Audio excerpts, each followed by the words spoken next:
വെല്ലുവിളിച്ചു. ആ വെല്ലുവിളി ഏറ്റെടുക്കാൻ വന്നാ ഞാൻ. ഷാജഹാൻ കേൾക്കാനാണ് പറഞ്ഞത്. ഈ വീടിന്റെ വാതിലൊന്നും തുറന്നിട്ടേക്ക്. ഇതിന്റെ പുറത്ത് ഞാനാണ്. ആ വെല്ലുവിളി ഏറ്റെടുക്കാന് ആണായി പറഞ്ഞ ഷാജഹാൻ തന്നെയാണ് തുപ്പിന്റെ വീടിന്റെ മുന്നിലുള്ളത്. നിന്റെ തന്തയ്ക്ക് വിളിച്ചോളൂ. ഞാനാണെങ്കിൽ നിന്റെ തന്തയുടെ തന്തയ്ക്ക് വിളിച്ചാലേ. നമ്മളിതിലില്ല, കണ്ടാൽ മതി. ഓക്കെ, ഇതൊരുമാതിരി അംഗൻവാടി പിള്ളേരല്ലേ. ഞാൻ എന്റെ അച്ഛനെ വിളിച്ചു. ഇതൊരുമാതിരി ഒരുത്തം വീട്ടിൽ കയറി പോന്നു, മറ്റവനെ വിളിച്ചിരിക്കുന്നു.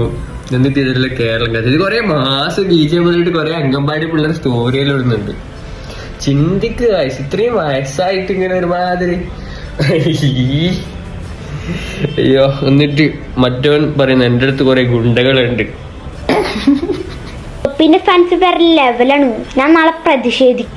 നാളെ ഈ കുത്തും ഇതെല്ലാം കണ്ട് കുറെ മക്കളെല്ലാം പഠിക്കും. നിങ്ങളോടെല്ലാം എനിക്കൊരു കാര്യം പറയുന്നു, ചിന്തിക്കുക. അപ്പം ഓക്കെ, ബൈ.